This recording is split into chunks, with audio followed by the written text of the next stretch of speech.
إن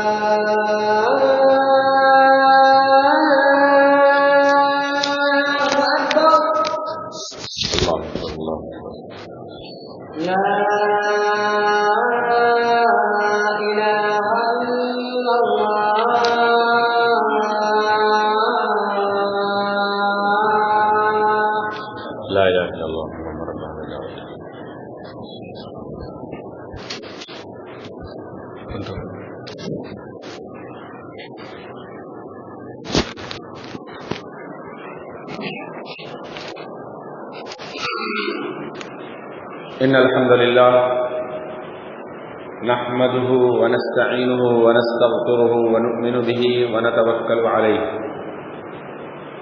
ونعوذ بالله من شرور أنفسنا ومن سيئات أعمالنا من يهده الله فلا مضل له ومن يضلل فلا هادي له وأشهد أن لا إله إلا الله وحده لا شريك له وأشهد أن محمدا عبده ورسوله صفيه من خلقه وخليله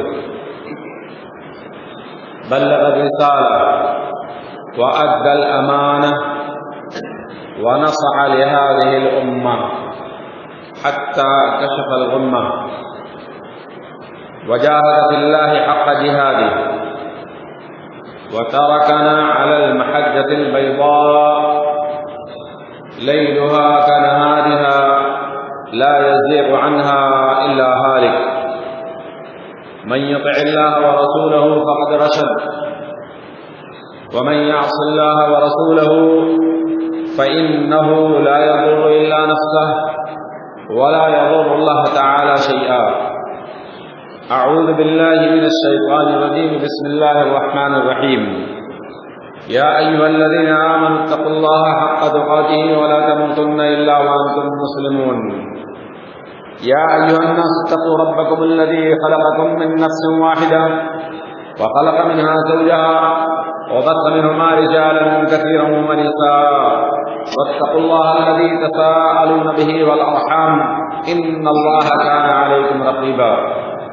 يا أيها الذين آمنوا اتقوا الله وقولوا قولا سديدا يصلح لكم أعمالكم ويغفر لكم ذنوبكم ومن يطع الله ورسوله فقد فاز فوزا عظيما أما بعد فإن خير الحديث كتاب الله وخير الهدي هدي محمد صلى الله عليه وسلم وشر الأمور محدثاتها وكل محدثة بدعة وكل بدعة ضلالة وكل ضلالة في النار قال الله تبارك وتعالى في كلامه المجيد والفرقان الحميد الطلاق مرتان فإمساك بمعروف أو تسريح بإحسان ولا يحل لكم أن تأخذوا مما آتيتموهن شيئا إلا أن يخافا ألا يقيما حدود الله فإن خفتم ألا يقيما حدود الله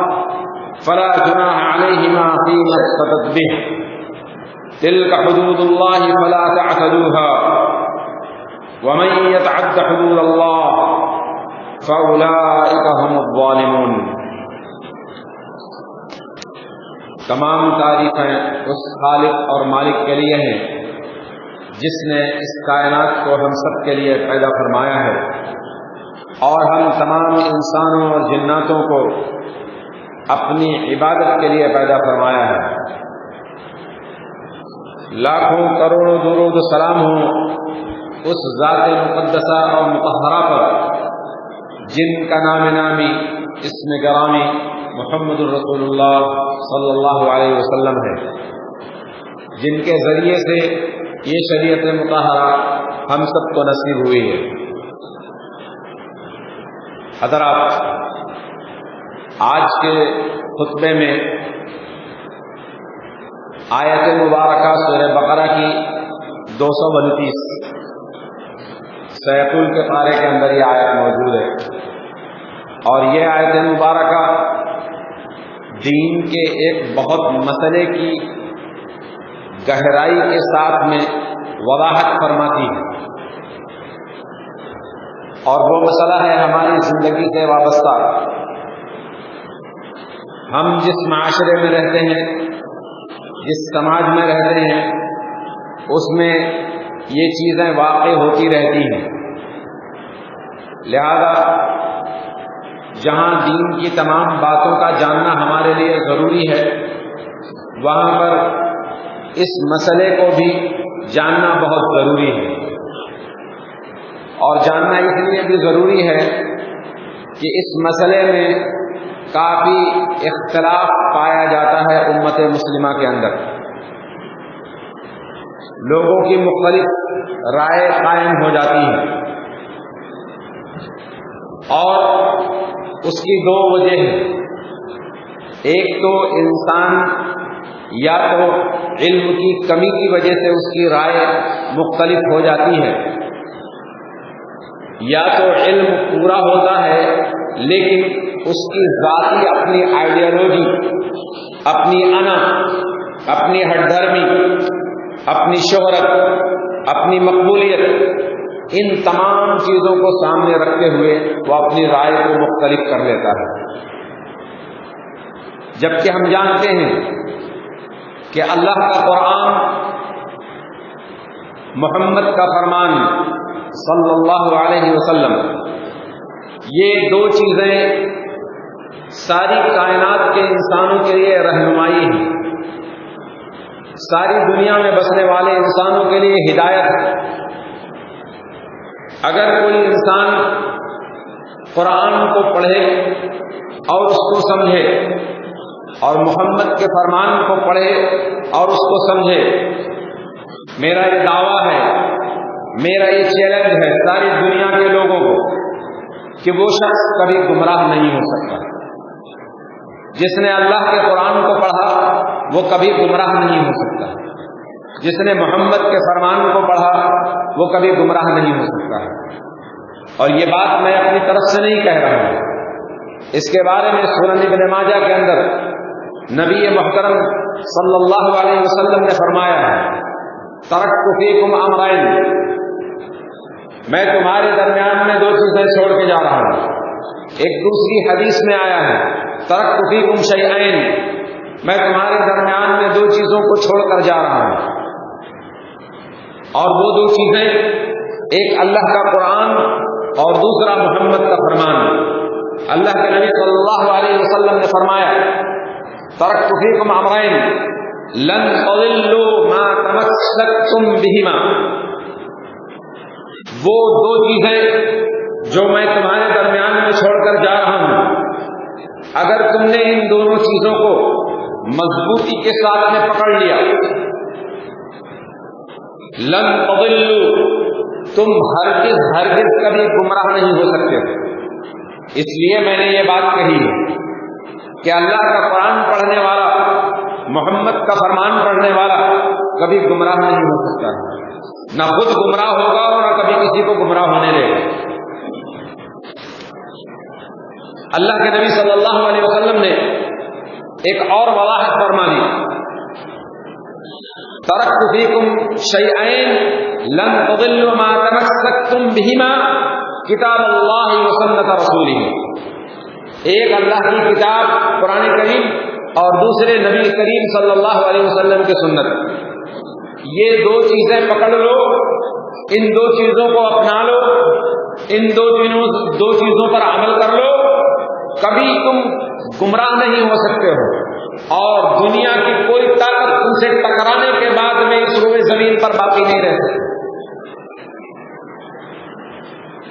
لیکن اس کے باوجود آج مسلمان اس مسئلے پر ایک دوسرے کے اوپر تبرہ بکتے ہیں، ایک دوسرے کے اوپر بہتان تراشیاں کرتے ہیں، الزام تراشیاں کرتے ہیں۔ اس کی وجوہات وہ دو چیزیں جو میں نے آپ کو بتائی ہیں، ایک تو انسان کے پاس کم علمی کی بنیاد پر، عربی زبان کو نہ سمجھنے کی بنیاد پر، اور دوسرا اس کا اپنا رتبہ، اپنی شہرت، اپنا عہدہ برقرار رکھنے کے لیے، اپنی دماغی سوچ کو سامنے رکھنے کے لیے۔ اس وجہ سے انسان اپنی رائے کو پیش کرتا ہے اور اختلاف کر بیٹھتا ہے۔ میں کوشش کرتا ہوں کہ آپ آج اس مسئلے کو، طلاق کے مسئلے کو اچھے سے اور سادہ لفظوں میں سمجھ لیں۔ اللہ تبارک و تعالیٰ نے فرمایا الطلاق، طلاق عربی میں طلاق کا معنی آتا ہے جدائی کے، کٹ جانے کے، الگ الگ ہو جانے کے، آپس میں نہ ملنا، اس کا مطلب ہوتا ہے طلاق، جدائی، الگ الگ ہو جانا۔ اسی لیے جب شوہر مرد میاں اپنی بیوی کو جب طلاق بولتا ہے تو اس کا مطلب یہ ہوتا ہے کہ تم مجھ سے جدا ہو جاؤ، میں تم سے جدا ہوتا ہوں، میں تم کو اپنے آپ سے جدا کرتا ہوں، میرا تمہارا کوئی تعلق نہیں۔ تعلقات کو منقطع کرنے کا نام طلاق ہے۔ ایک بات تو یہ سمجھ میں آ گئی کہ طلاق کا مطلب کیا ہوتا ہے۔ اب سوال یہ پیدا ہوتا ہے کہ طلاق کیا یہ شریعت میں بہت اچھی چیز ہے؟ اس کے بارے میں نبی کریم صلی اللہ علیہ وسلم نے فرمایا شریعت میں حلال چیزوں میں جو اللہ تبارک و تعالیٰ کو سب سے ناپسند چیز ہے، سب سے مبغوض چیز ہے، جو غضب کے لائق ہے، مغضوب ایسی چیز جو اللہ کو بالکل پسند نہیں ہے، وہ ہے طلاق۔ لیکن زندگی میں کبھی ایسے حالات آ جاتے ہیں کہ طلاق دینا ضروری ہو جاتا ہے، تو اب طلاق دینے کا طریقہ کیا ہونا چاہیے؟ کیا اس کی وضاحت اللہ نے نہیں کی؟ کیا اس کی وضاحت رسول اللہ نے نہیں کی؟ کیا اس آیت پر صحابہ کرام میں عمل نہیں ہوا؟ یقیناً اللہ نے بھی وضاحت کی، رسول اللہ نے بھی وضاحت کی، اور صحابہ نے اس پر عمل بھی کیا۔ پھر آج ہمارے درمیان میں اس مسئلے کو اختلافی کیوں منایا جا رہا ہے؟ اختلاف شروع سے چلا آ رہا ہے، لیکن بات سمجھنے کی ہے۔ اللہ تبارک و تعالیٰ نے قرآن کریم میں فرمایا ہے الطلاق مرتان۔ طلاق کا معنی سمجھ میں آ گیا، طلاق کیا چیز ہے، اللہ کی ناپسندیدہ چیز ہے، یہ بھی سمجھ میں آ گیا۔ اب طلاق دی کیسے جائے جس میں اختلاف ہے؟ یہاں پر اللہ تبارک تعالیٰ نے فرمایا الطلاق مرتان، طلاق دو مرتبہ ہے، طلاق دو مرتبہ ہے۔ آپ کو میں مثال سے سمجھانے کی کوشش کرتا ہوں۔ دو مرتبہ کا کیا مطلب ہوتا ہے؟ ایک بچہ اپنے استاد کے پاس پڑھتا ہے اور استاد نے اس کی غلطی کی وجہ سے اس کو بلایا اور اس کے ہاتھ پکڑ کر اس کے جسم پر 6-7 چھڑیاں مار دی جلدی جلدی، اور اس کو کہا جاؤ سبق یاد کر کے آؤ۔ وہ گھنٹہ آدھا گھنٹہ اور سبق پڑھتا ہے، اور اس کے بعد پھر وہاں سے آتا ہے استاد کو سبق سنانے کے لیے، پھر غلطیاں آتی ہیں، اور استاد اس کو پھر 6-7 چھڑی مار دیتا ہے، اور پھر کہتا ہے کہ شام کو سبق سنانا۔ شام کو جب درجہ لگتا ہے، کلاس لگتی ہے، تو وہ پھر سبق سنانے آتا ہے اور استاد کو سناتا ہے، پھر غلطیاں آتی ہیں، استاد پھر اس کو 6-7 چھڑیاں مارتا ہے۔ ٹھیک ہے، اب وہ بچہ شام کو جب گھر گیا تو گھر میں جا کر کیا کہے گا کہ مجھے آج استاد نے کتنی مرتبہ مارا ہے؟ 3 مرتبہ ہو گیا نا۔ پہلے آیا مارا، سبق یاد نہیں تھا، دوبارہ آیا پھر مارا، شام کو پھر آیا پھر سنایا پھر مارا، تو کتنی مرتبہ ہو گیا؟ 3 مرتبہ ہے نا؟ بات سمجھ میں آ گئی نا؟ 3 مرتبہ ہو گیا، اور استاد نے 1 مرتبہ میں چھڑیاں کتنی ماری؟ 6 یا 7، دوسری مرتبہ بھی 6 یا 7، اور تیسری مرتبہ بھی 6 یا 7۔ تو کیا اگر 6 مرتبہ رکھی جائیں تو 18 چھڑیاں ہو گئی، اور اگر 7 مرتبہ رکھی جائے تو 21 چھڑیاں ہو گئی۔ تو کیا بچہ جا کے گھر میں کہے گا مجھے استاد نے آج 21 مرتبہ مارا ہے؟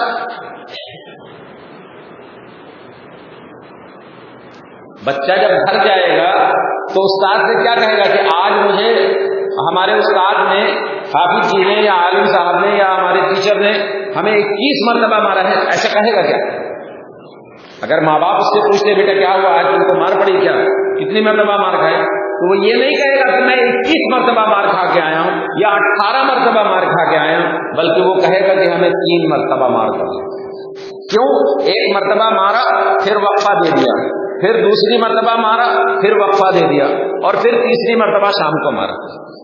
تو یہاں پر اللہ تبارک تعالیٰ نے قرآن کریم میں فرمایا ہے الطلاق مرتان، طلاق ایک بار نہیں ہے 2 بار ہے۔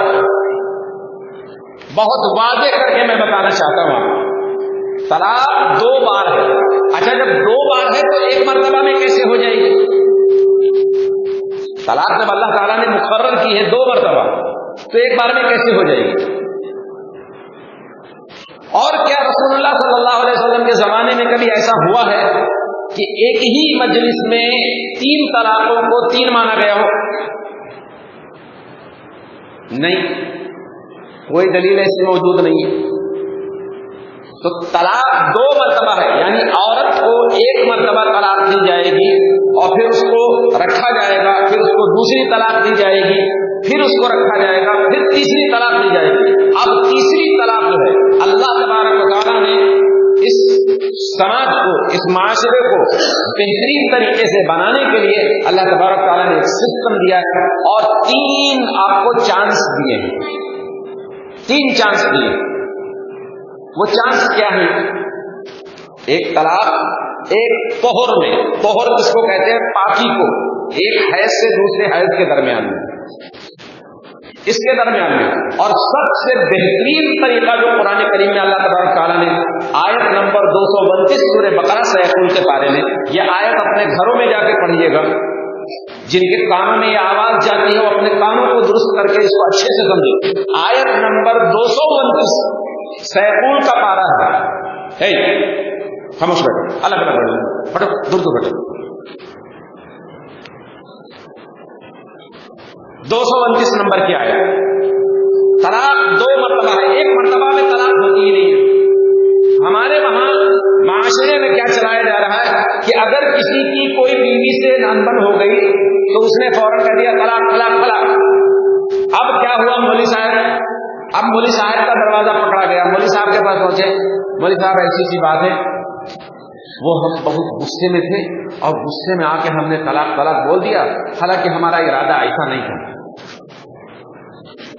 ارے اللہ کے بندے، طلاق غصے میں ہی ہوتی ہے، جھگڑے میں ہی ہوتی ہے، مار پیٹ میں ہی ہوتی ہے۔ کبھی کوئی کہتا ہے کہ آؤ بیگم پیار کرے طلاق دے؟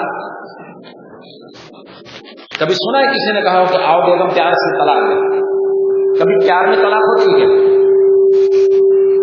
طلاق تو غصے میں ہی ہوتی ہے، اور اسی لیے کہا جاتا ہے کہ یہ غصہ جو ہے وہ شیطان ہے۔ تو طلاق غصے میں ہی ہوتی ہے۔ اب مولوی صاحب کے وہاں پہنچے، بہانے بنانے لگتے ہیں، ایسا ہو گیا، اچھا مولوی صاحب بھی ماشاءاللہ بڑے عقل مند ہوتے، پوچھے اچھا تے سے طلاق دی تھی کہ تو سے طلاق دی؟ اس بیچارے کو پتہ ہی نہیں ہے تو کیا ہوتا تے کیا ہوتی، وہ خالی طلاق جانتا ہے۔ اب مولوی صاحب وہاں مخرج اس کو نکالنے بیٹھے ہوئے ہیں۔ یہ سب ہیلے اور بہانے ہیں، یہ ہیلے اور بہانے ہیں، اور کم علم ان پڑھ عوام کو بے وقوف بنانے کے طریقے ہیں۔ شریعت مطہرہ نے بڑا واضح مقام دیا، آپ کو طلاق دینی ہے، میں سسٹم آپ کو سمجھاتا ہوں تاکہ زیادہ وقت نہ لگے۔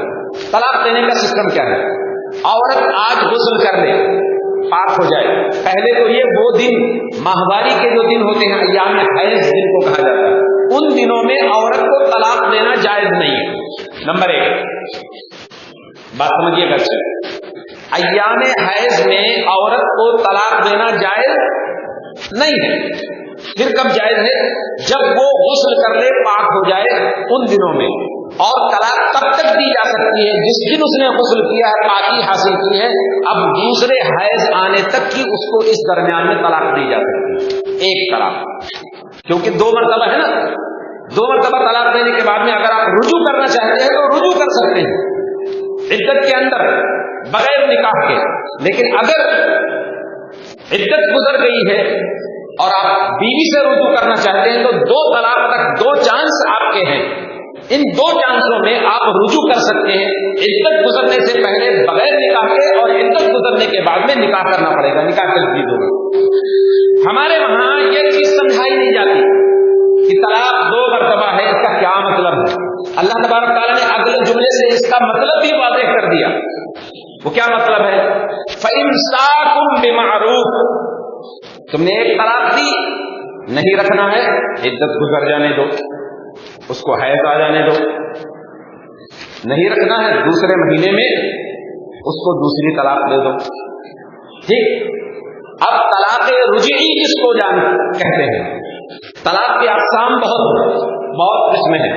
طلاق رجعی, طلاق بائن, طلاق بتہ, طلاق مغلظہ ہے, طلاق احسن, طلاق حسن اور طلاق بدعت.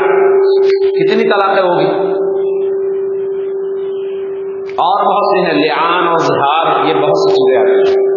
ان سب سے تعلق نہیں ہے, وہ جب ضرورت پڑے گی تو آپ پوچھ سکتے ہیں, آپ کو بتایا جائے گا. لیکن جو بہترین طریقہ شریعت مطہرہ نے قرآن کریم کی اس آیت مبارکہ کے اندر بتایا ہے وہ یہی ہے کہ آپ غسل کے بعد میں پاکی کے درمیان میں آپ ایک طلاق دے دیں, ایک ہی ساتھ ایک ہی گھر میں رہیں گے.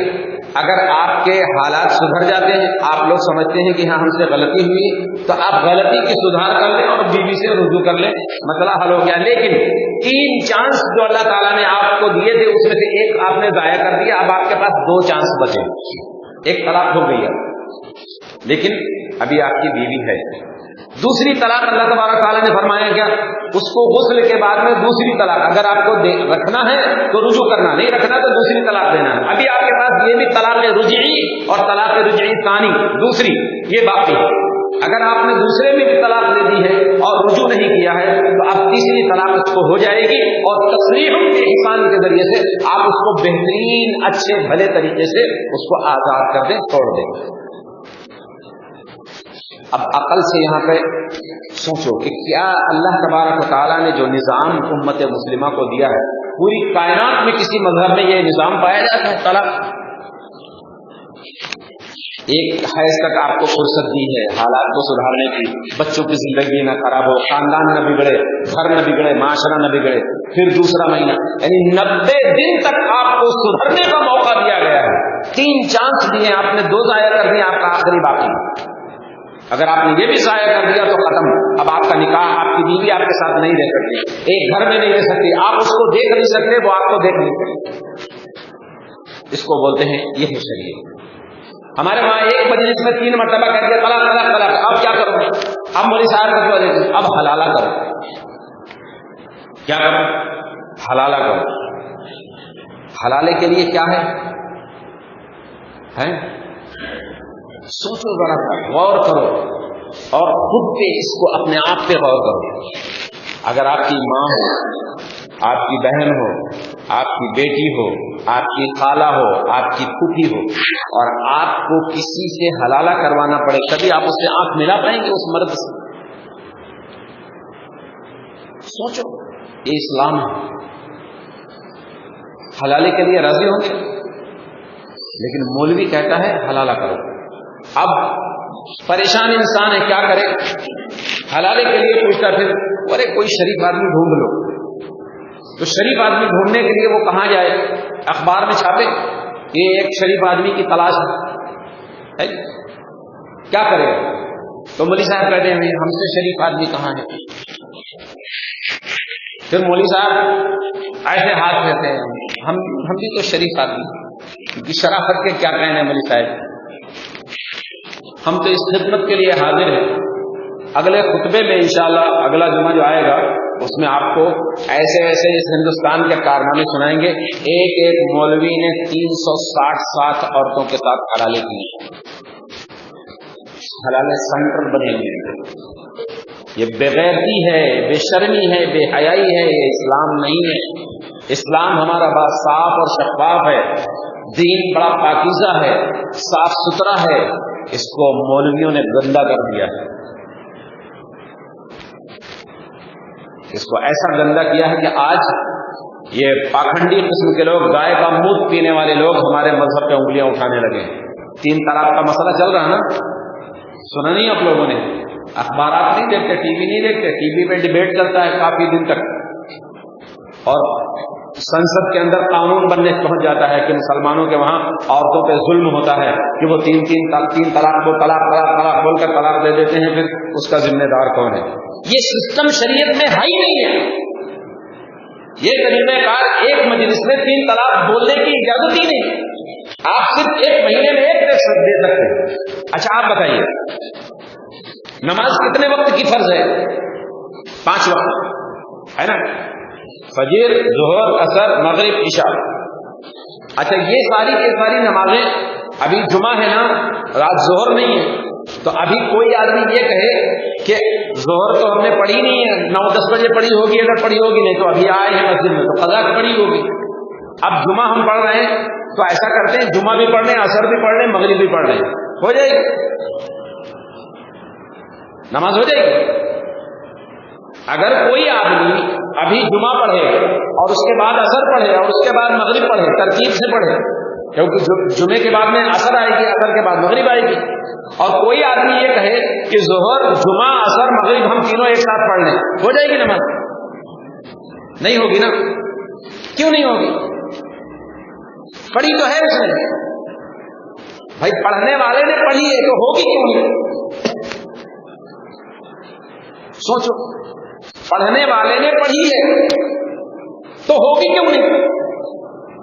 ہوگی اس لیے نہیں کیونکہ اللہ نے یہ وقت اس کے لیے نہیں رکھا۔ اللہ نے وقت عصر رکھا ہے، اس کو آپ ظہر کے وقت میں کیسے پڑھ سکتے ہیں؟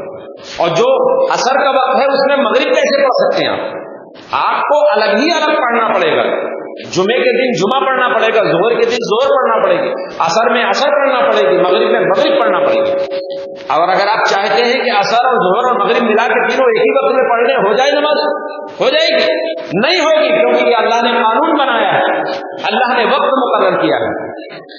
بات سمجھ میں آ گئی نا؟ تینوں نمازیں ایک ساتھ نہیں ہو سکتی۔ اچھا اسی اللہ نے اسی قرآن کے اندر طلاق کے لیے 3 مہینے مقرر کیے ہیں کہ 1 مہینے میں 1 طلاق، دوسرے مہینے میں دوسری طلاق، تیسرے مہینے میں تیسری طلاق۔ تو پھر یہ کیوں کہا جاتا ہے، مولوی کیوں حلالے پہ راضی کر لیتا ہے لوگوں کو، اور 3 طلاقیں ایک ہی بار میں ہو جاتی ہیں؟ اللہ نے مقرر کیا نا، جب اللہ نے وقت نماز کا مقرر کیا، تینوں نمازیں ایک ساتھ نہیں ہو سکتی ہیں، تو تینوں طلاقیں ایک ساتھ کیسے ہو؟ نہیں، ہمارا جی جا رہا ہم نے کہے کہ تو پڑھنے والا بھی تو کہہ رہا ہم نے نماز پڑھی ہے، کیوں نہیں ہوگی؟ تم اگر یہ کہتے ہو کہ ہم نے طلاقیں دی ہیں تینوں ہو گئی، تو پھر وہ بھی تو کہہ سکتا ہے کہ ہم نے نمازیں پڑھی، ہماری نمازیں ہو گئی، جبکہ ساری دنیا جانتی ہے کہ نماز نہیں ہو سکتی۔ الصلاۃ علی وقتها، نماز کو اس کے وقت پر پڑھنا پڑے گا، نماز وقت سے پہلے نہیں ہوتی۔ کوئی اگر عصر کی نماز ابھی پڑھنا چاہے، ہو جائے گی؟ نہیں ہوگی۔ مغرب کے سورج ڈوبنے سے پہلے پڑھنا چاہے، ہو جائے گی؟ نہیں ہوگی، جب تک کہ اس کا وقت نہ آ جائے۔ تو یہ طلاق بھی اللہ تعالیٰ ہی کا قانون ہے، نماز کا قانون بھی اللہ کا ہے، اور طلاق کا قانون بھی اللہ کا ہے۔ تو جب یہ ایک وقت میں نہیں ہو سکتی ہے تو 3 مہینے کی 3 طلاقوں کو ایک ساتھ کیوں اکٹھا کر دیتے ہو حلالے کے چکر میں؟ بات سمجھ میں آ رہی کہ نہیں؟ دوسری بات، ایک اور مثال آپ کو دیتے ہیں کہ جب 3 طلاقیں ایک مجلس کی 3 ہوتی ہیں اگر، تو پھر رسول اللہ صلی اللہ علیہ وسلم نے اپنی زندگی میں 3 طلاق کو 3 کیوں نہیں مانا؟ کیوں کہا 3 طلاقیں ایک ہوتی ہیں ایک مجلس میں؟ دوسرا مہینہ جب آئے گا اس میں اگر ہوگی تو ایک ہوگی، تیسرا مہینہ جب آئے گا تو اس میں ایک ہوگی۔ یہ کس کا قانون ہے؟ اس آیت پہ عمل سب سے پہلے رسول اللہ نے کرایا۔ حضرت رکانہ رضی اللہ عنہ کہتے ہیں اپنی بیوی کو طلاق دی، اللہ کے نبی نے کہا جا رجوع کر لے، راجعہ رجوع کر لے۔ انہوں نے کہا اللہ کے رسول میں نے 3 طلاقیں دی، تو اللہ کے نبی نے کہا مجھے معلوم ہے، رجوع کر لے۔ فتلک واحدۃ، یہ تیری 3 طلاق جو تم نے کہی ہے ایک مجلس میں، یہ ایک ہی ہوئی ہے، 3 نہیں ہوئی ہے، کیونکہ اللہ کا قانون ہے ایک مہینے میں صرف ایک ہی طلاق ہوگی، اس صبح سے لے کے شام تک اگر تسبیح پڑھتا رہے طلاق طلاق طلاق طلاق تسبیح کے دانے گنتا رہے تب بھی طلاق ایک ہی ہوگی، کیونکہ یہ اللہ کا قانون ہے، یہ ملا کا قانون نہیں ہے، یہ اللہ کا قانون ہے۔ اس بستی میں بہت سی طلاقیں ہوئی ہیں۔ ابھی ایک تازہ واقعہ ہے جو میں اگلے خطبے میں انشاءاللہ آپ کے سامنے رکھوں گا۔ طلاق کا قانون اللہ کا ہے، طلاق کا قانون رسول اللہ کا ہے، وہ کسی ملا کے بنائے ہوئے قانون کا محتاج نہیں ہے۔ اس لیے رسول اللہ صلی اللہ علیہ وسلم نے حضرت رکانہ رضی اللہ عنہ کو فرمایا جاؤ رجوع کرو، انہوں نے اپنی بیوی کو رجوع کیا۔ کیا کوئی پوری دنیا کے مولویوں کو یہ چیلنج کیا جا سکتا ہے؟ کیا رسول اللہ صلی اللہ علیہ وسلم نے اپنی پوری زندگی میں ایک مجلس کی 3 طلاقوں کو 3 مانا ہے؟ ایک دلیل پوری شریعت میں لا کر کوئی اکٹھا کر کے دکھا دیں، ایک دلیل کو لا کر، اور صرف رسول اللہ کی زندگی کی بات نہیں کرتے ہیں۔ حضرت ابوبکر صدیق رضی اللہ عنہ کو پوری زندگی میں اگر کوئی شخص یہ کہہ دے کہ ان کی زندگی میں 3 طلاقیں ایک مجلس کی 3 مانی جاتی ہیں، ایک دلیل نہیں ملتی۔ اور اسی طرح سے حضرت عمر بن خطاب رضی اللہ عنہ کی زندگی کے 3 طلاقوں کو انہوں نے بھی اپنی خلافت کے 2 سال تک ایک ہی مانا۔ سوال یہ پیدا ہوتا ہے کہ جو لوگ اس بات کو لاتے ہیں فَلَوْ أَمْضَيْنَاهُ فَأَمْضَيْنَاهُ عَلَيْهِمْ، یہ جملہ ہے جو حضرت عمر بن خطاب رضی اللہ عنہ نے کہا تھا کہ لوگوں نے طلاقوں کو دینے میں بڑی جلدی بازی کر لی ہے، جو سسٹم ہے، جو قانون ہے، اس قانون کو پامال کر دیا ہے۔ اب ان کو راست پر لانے کے لیے، ان کو صحیح ڈھنگ پر لانے کے لیے ان کو سزا دی جائے۔ تو حضرت عمر بن خطاب رضی اللہ عنہ نے کہا دیکھو خبردار، اگر تم میں سے کسی نے ایک مجلس میں 3 طلاقیں کہیں تو قانوناً تو ایسا نہیں، شرعاً ایسا نہیں ہے، شریعت میں رسول اللہ صلی اللہ علیہ وسلم نے ایک مجلس کی 3 طلاقوں کو ایک کہا ہے۔ ابو بکر صدیق نے حضرت عمر فاروق کی زندگی کے ابتدائی 2 سال جو خلافت کے ہیں، دور خلافت میں بھی انہوں نے 3 طلاق کو ایک مانا ہے۔ ٹھیک، اب سوال یہ پیدا ہوتا ہے کہ یہ تو حضرت عمر رضی اللہ عنہ نے جب لوگوں کے اوپر نفاذ کیا کہ اگر تم لوگوں نے جلد بازی کی اور عورتوں کو ستایا، طلاق دینے میں جلد بازی کی، تو یاد رکھو یہ 3 کو پھر ہم 3 نافذ کر دیں گے تاکہ تم کو موقع نہ ملے بیوی سے رجوع کرنے کا۔ یہ شرعاً نہیں بلکہ قانوناً تھا، یہ تعزیراً تھا، یہ حکماً تھا، یہ تعدیباً تھا، یہ مصلحتاً تھا۔ کیوں؟ کیونکہ شریعت اللہ کی اور رسول اللہ کی ہے، شریعت جو ہے وہ اللہ کی اور رسول اللہ کی ہے، اس میں کسی کو دخل اندازی کی اجازت ہے؟ شریعت میں کوئی دخل اندازی کر سکتا ہے کیا؟ اللہ کے قانون میں کوئی تبدیلی لا سکتا ہے کیا؟ رسول اللہ کے قانون میں کوئی تبدیلی لا سکتا ہے کیا؟ کسی ولی، کسی فقیر، کسی صحابی، کسی تابعی، کسی امام کو ضرورت ہے کہ وہ اللہ کے قانون میں، رسول اللہ کے قانون میں تبدیلی لا سکے؟ نہیں، شریعت بدلی نہیں جا سکتی۔ امیر وقت کو یہ حق حاصل ہوتا ہے کہ اگر کوئی بگاڑ پیدا ہو رہا ہے، کوئی خرابی معاشرے میں پھیل رہی ہے، تو اس کو وہ تعزیراً، سزا کے طور پہ، تعزیراً میں اس لیے کہہ رہا ہوں جیسے بولتے نہیں تعزیرات ہند دفعہ 307 کے ساتھ آپ کو اندر کیا جاتا ہے نا، یعنی قانون لگایا تھا۔ حضرت عمر نے شریعت نہیں بنائی تھی بلکہ یہ قانون نافذ کیا تھا، قانوناً یہ بات کہی دی تھی لوگوں کو ادب سکھانے کے لیے، مصلحت یہ تھی کہ لوگ طلاق سے باز آ جائیں، طلاق دینے میں جلد بازی نہ کریں۔ بات سمجھ میں آ گئی؟ لیکن لوگوں نے اس قانون کو، اس مصلحت کو، اس ادب کو، اس سزا کو شریعت سمجھ کر آج لوگوں پر اس کو نافذ کر دیا جاتا ہے، اور پھر حلالہ کروا کر ایک رات کے لیے اپنی بیوی کو، اپنی بیٹی کو، اپنی بہن کو، اپنی مامی کو، اپنی چاچی کو، اپنی خالہ کو کسی غیر مرد کے ساتھ سلا کر اور پھر اپنے پہلے شوہر کی طرف لوٹا دیا جاتا ہے۔ یہ دنیا کی سب سے بدترین اور گندی حرکت ہے جسے نام دیا جاتا ہے حلالے کا۔ شرم آنی چاہیے ان لوگوں کو جو اس کو کرتے ہیں اور جو اس کو کرواتے ہیں۔ کیوں؟ کیونکہ اللہ تبارک و تعالیٰ نے اور رسول اللہ صلی اللہ علیہ وسلم نے دونوں نے ایسے لوگوں پر لعنت بھیجی لعن اللہ المحلل والمحلل له، لعن رسول اللہ صلی اللہ علیہ وسلم المحلل والمحلل له. اللہ نے اور رسول اللہ نے دونوں ایسے شخص پر جو حلالہ کرے اور جس کے لیے کرے، دونوں مردوں پر اللہ کی اور رسول اللہ کی لعنت ہے. لعنت کا مطلب کیا ہے؟ یعنی اللہ کی رحمت سے، اللہ کے فضل و کرم سے اور اللہ کے در سے دھتکارا ہوا، اس کو کہتے ہیں لعنت، اور اسی پر پڑتی ہے جو ملعون ہوتا ہے. یہ ملعون ہے جو حلالہ کر کے ایک پاکیزہ عورت کو، اسلام کے صاف و شفاف چہرے کو گدلا کرتے ہیں، اس کو گندا کرتے ہیں. یا ذرا سوچو تو صحیح، آپ کی بیٹی ہو، آپ کی بہن ہو، آپ کی بیوی ہو، ہماری کوئی بھی رشتہ دار عورت ہو، اور وہ ایک رات کے لیے کسی غیر مرد کے بستر پر جائے، کیا زندگی میں آپ اس سے آنکھ ملا سکتے ہیں؟ یا وہ عورت کبھی اس کا سامنا ہو جائے تو اس کی آنکھیں شرم سے جھک جائیں گی. لیکن یہ مولوی اتنا بے غیرت ہے کہ اس کی آنکھوں کا پانی مر گیا، شرم نہیں آتی، ان کو حلالہ کرواتے پھرتے ہیں. حیرت آتی ہے مجھے ایسی سمجھ پر، ایسی سوچ پر. اور اتنی بڑی بڑی ڈگریاں لیے ہوئے اپنی جیبوں میں رکھے ہوئے، ہم علامہ ہیں فلاں جگہ کے، ہمارا اللہ. قرآن کی ایک آیت تو تمہاری سمجھ میں آتی نہیں ہے اور علامہ بنے پھرتے ہو. اور ہمارے اوپر یہ بہتان لگایا جاتا ہے وہ تو حافظ ہی ہیں، ان کو تو کچھ آتا نہیں ہے. آؤ کبھی سامنے بیٹھ کے بات کرو، پیچھے پیچھے ادھر ادھر مکھیاں مارتے پھرتے ہو. سامنے بیٹھ کے بات کرو، پیچھے برائی کرتے پھرتے سارے زمانے میں. اس لیے میرے بھائیوں، میرے بزرگوں، دوستوں، سمجھنے کی بات ہے. شریعت ہماری چھچوری نہیں ہے، شریعت ہماری گندی نہیں ہے، بڑی صاف اور شفاف ہے. دنیا میں ایسا پاکیزہ دین نہ کبھی پہلے آیا تھا، نہ اب ہے اور نہ کبھی آئے گا.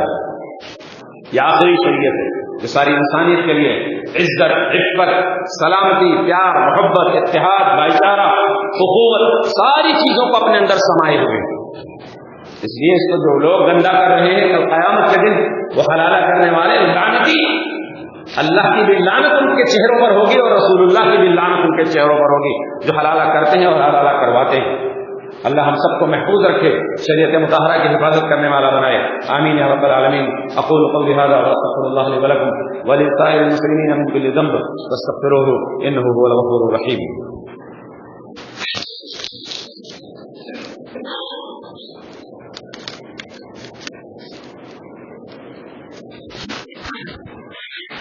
الحمدللہ وحدہ والصلاة والسلام علی من لا نبی بعدہ. اس میں جو باتیں میں نے کہی ہیں اس کے شان نزول کیا ہے، یہ آیت نازل کیوں ہوئی تھی، اس کا سبب کیا ہے. قرآن کریم کی آیات میں شان نزول، اسباب نزول بتایا جاتا ہے کہ یہ آیت کیوں نازل ہوئی، کیا وجہ تھی. اس آیت کے نازل ہونے کی وجہ کیا ہے؟ حضرت عائشہ صدیقہ رضی اللہ عنہا کے پاس ایک عورت آتی ہے اور اس نے طلاق کے بارے میں حضرت عائشہ صدیقہ سے سوال کیا. اس سوال کو لے کر حضرت عائشہ صدیقہ رضی اللہ عنہا نبی کریم صلی اللہ علیہ وسلم کے پاس گئی اور ان سے ذکر کیا کہ اللہ کے رسول ایسی سی بات ہے، اس طرح سے طلاق کا مسئلہ ہے. اللہ کے نبی نے جواب نہیں دیا. اللہ تبارک تعالیٰ نے جبرائیل کو بھیجا اور یہ آیت مبارکہ نازل ہوئی، الطلاق مرتان فإمساک بمعروف او تسریح بإحسان. کہ طلاق میں جلد بازی نہیں، بلکہ اللہ تبارک تعالیٰ نے آپ کو 3 چانس دیے ہیں، ایک مہینے میں ایک، دوسرے مہینے میں دوسرا، تیسرے مہینے میں تیسرا. یہ سسٹم ہے اور اسی سسٹم کے تحت طلاق ہوگی، اور اسی کو بولتے ہیں طلاق احسن.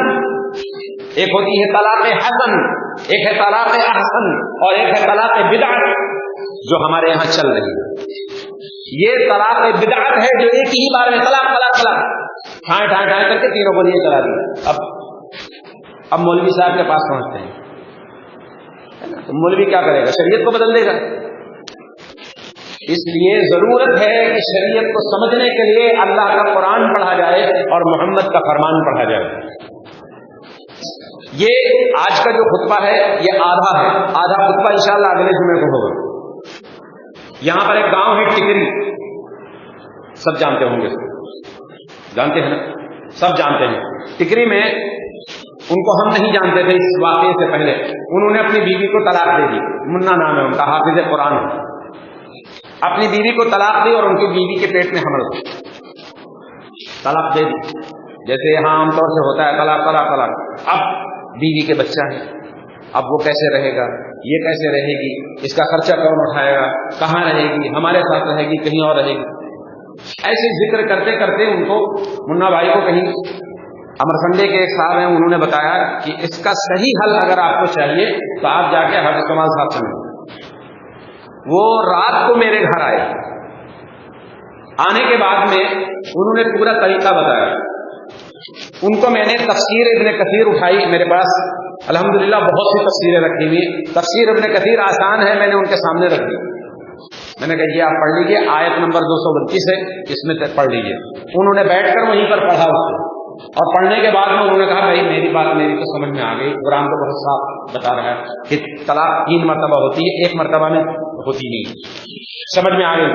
پھر میرے پاس جامعہ سلفیہ بنارس کا ایک فتویٰ رکھا ہوا تھا، وہ میں نے دیا، اور ایک حلالے کا فتویٰ رکھا ہوا تھا کہ حلالہ نہیں بلکہ وہ حرامہ ہے، زناکاری ہے، وہ بھی فتویٰ میں نے دے دیا۔ وہ لے کر گئے، انہوں نے اپنے بڑے بھائی کو دیا، ان کے بڑے بھائی ماشاء اللہ عالم دین ہے، یہی ٹکری کی بات ہے، عالم دین، انہوں نے بھی جا کر اس کو دیکھا اور پڑھا۔ پھر رات کو 11 بجے میرے پاس فون آیا ان کا، عالم صاحب کا، کہ حافظ صاحب ایسی سی بات ہے، یہ میں نے پڑھا ہے، اس میں مجھے یہ چیزیں نظر آئی ہیں، لیکن یہاں پر لوگ تو کہتے ہیں کہ نہیں ان کو حلالہ کرانا پڑے گا۔ اب ان کی بیوی کو بچہ ڈیلیوری ہو گئی، بچہ پیدا ہو گیا، اب وہ میاں بیوی آپس میں رہنا چاہتے ہیں۔ مولوی صاحب کہہ رہے ہیں یہاں کے لوگ کہ اب ان کو 1 رات کے لیے کسی غیر مرد کے پاس بھیجو، یہ پہلے اس کے ساتھ جا کے 1 رات سو لے اور اس کے بعد پھر یہ آپ کے لیے حلال ہوگی۔ اچھا یہ حلال کرنے کا کون سا طریقہ ہے کہ کسی غیر مرد کے پاس چلی جاؤ؟ ان کو یہ گوارا نہ ہوا، تو میں نے ان کو پورا سسٹم جیسے آپ کے ساتھ خطبے میں بات کی ہے اسی طرح سے میں نے ان کو سمجھایا۔ ان کے عالم دین ہے وہ، انہوں نے کہا کہ آپ آ جائیے نکاح پڑھا لیجیے۔ میں نے کہا رات کا وقت ہے، ٹکری کا راستہ مجھے معلوم نہیں، میں کبھی گیا نہیں ہوں گاؤں میں، اس لیے میرا رات کا آنا نہیں، آپ دن میں فجر کے بعد سے لے کے شام تک جب بھی رکھیے، میں انشاءاللہ لوگوں کو ساتھ میں لے کر آ کے پڑھا دوں گا، اور اگر آپ کو کہیں گے نہیں نکاح تو اسی وقت پڑھایا جائے گا۔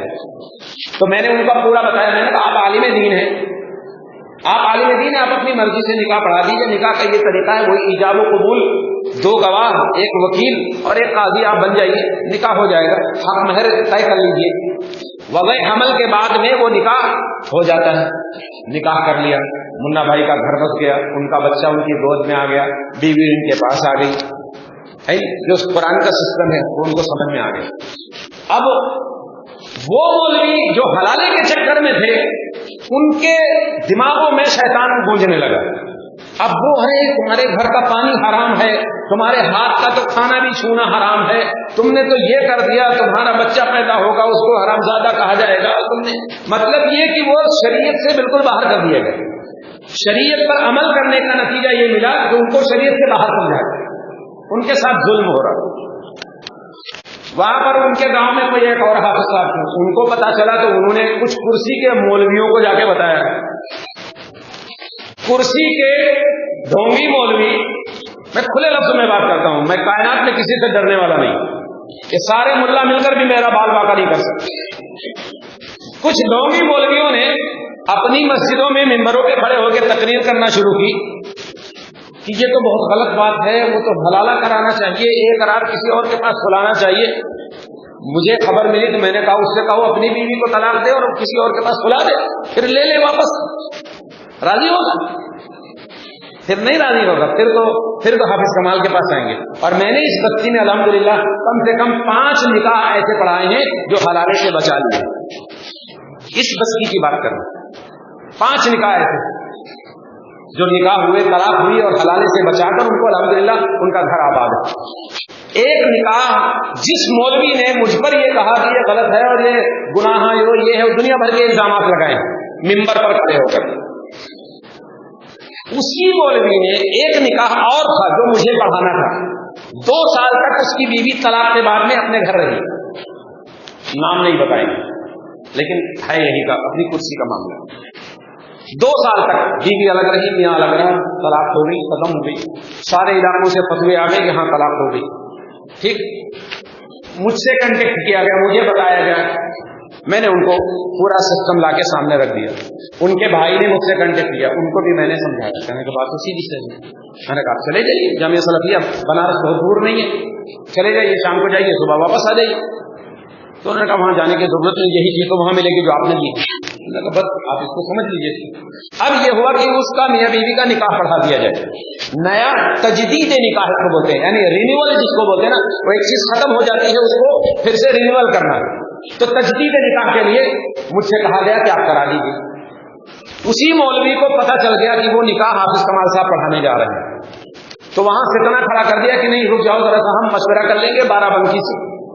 تو پھر 3-4 لوگ مل کے 12 بنکی گئے, وہاں پہ جا کے بتایا. پھر میں نے جو پروف دیے تھے وہ پروف ساتھ میں لے کے جا, تو ساتھ میں لے کے گئے, دیکھا داکھا سمجھا, میں نے کہا بات تو صحیح ہے, نکاح تو ہو سکتا ہے. پھر بجائے اس کے کہ حافظ کمال کو نکاح پڑھا کے خود ہی نے وہ نکاح پڑھا دیا. اب اس سے پوچھو کہ یہی کام تو ہم کرتے ہیں تو برے ہیں حضرت جی, اور وہی کام آپ نے کیا تو اچھا ہے, تب کیوں انہیں اس کی بیوی کا حلالہ کروانے کے لیے بھیجا؟ اصل کیا ہے, بات مانیں گے نہیں کیونکہ حافظ کمال کہہ رہے ہیں. اگر حضرت مولانا کہہ دیں یا فلانے جی کہہ دیں تو مان لی جائے گی, بات حافظ کمال کہیں گے تو نہیں مانی جائے گی. ارے بھائی کسی کے کہنے سے مان لو, ہماری نہ مانو, ہم اپنی بات کرتے ہی نہیں, ہم تو بات کرتے ہیں اللہ کی یا رسول اللہ کی. اللہ کا قرآن ہمارے پاس ہے, محمد کا فرمان ہمارے پاس ہے, ہم مولوی کا فتویٰ تو دیتے ہی نہیں, کیونکہ مولوی کے فتوے پہ ہم خود ہی نہیں عمل کرتے ہیں. فتویٰ ہمارے لیے کوئی حیثیت نہیں رکھتا ہے جب تک کہ قرآن اور حدیث سے نہ ہو. اگر فتویٰ قرآن اور حدیث سے ثابت ہے تو پھر اس کو مانا جائے گا, اور اگر غیر ثابت شدہ ہے, علامہ چاہے جتنا بڑا ہو, چاہے جتنی بڑی ڈگری ہو, وہ ہمارے لیے قابل عمل نہیں. تو بات سمجھ میں آ گئی. حقیقت یہ ہے کہ کسی کو بدنام کرنے کے لیے کچھ بھی ڈھونگ رچایا جائے گا, لیکن یاد رکھو اگر آپ سچ جاننے کے بعد میں, حق جاننے کے بعد میں بھی خاموش رہتے ہیں تو کل قیامت کے دن آپ کو بھی جواب دینا پڑے گا. اور وہ لوگ جو یہ سمجھتے ہیں کہ چند عوام کو جو قرآن پڑھنا نہیں جانتے, احادیث پڑھنا نہیں جانتے, ان کو ہم اپنی داڑھی اور ٹوپی کے جال میں پھنسا کر ان کو گمراہ کر لیں گے, یہ بہت دن چلنے والا نہیں ہے. بی جے پی کتنے دن چلی؟ 5 سال. انشاءاللہ ابھی ان کا خاتمہ ہو جائے گا.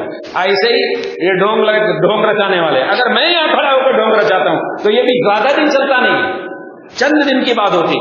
حق کبھی مٹتا نہیں ہے, سچ کبھی چھپتا نہیں. سچ اس کو کوئی چھپا نہیں سکتا, اور جھوٹ کبھی چلتا نہیں. جھوٹ کی مدت بہت تھوڑی ہوتی ہے. کتنے دن لوگوں کو گمراہ کرو, چند دنوں میں پول کھل جائے گی. کوئی ہمارے مرنے کے بعد میں کوئی پھر ہمارے جیسا پیدا ہوگا, وہ بھی تمہارے پول کھولے گا. لہذا ہمارے بھائیوں کو, مسلمانوں کو ضرورت ہے کہ اللہ کا قرآن پڑھو اور نبی کا فرمان پڑھو, یہی تمہارا دین ہے, اسی پر عمل کرو, دنیا اور آخرت سنور جائے گی. اللہ رب العالمین ہم سب کو صحیح سمجھ عطا فرمائے, نیک عمل کرنے کی توفیق عطا فرمائے. دنیا میں, سماج میں, معاشرے میں جو بگاڑ ہے, رب العالمین ہم سب کو اس کی اصلاح کرنے کی توفیق عطا فرمائے. مسلمانوں کے حالات کو اللہ رب العالمین بہتر طریقے سے سدھارنے کی اور ان پر عمل کرنے کی توفیق عطا فرمائے. تمام مسلمانوں کے قرضے جو ہیں اللہ تبارک تعالیٰ انہیں اتارنے کی, انہیں معاف ادا کرنے کی توفیق عطا فرمائے. جو بیمار ہیں رب العالمین انہیں شفا عطا فرمائے. جو قرضدار ہیں ان کا قرض اتارنے کی توفیق عطا فرمائے.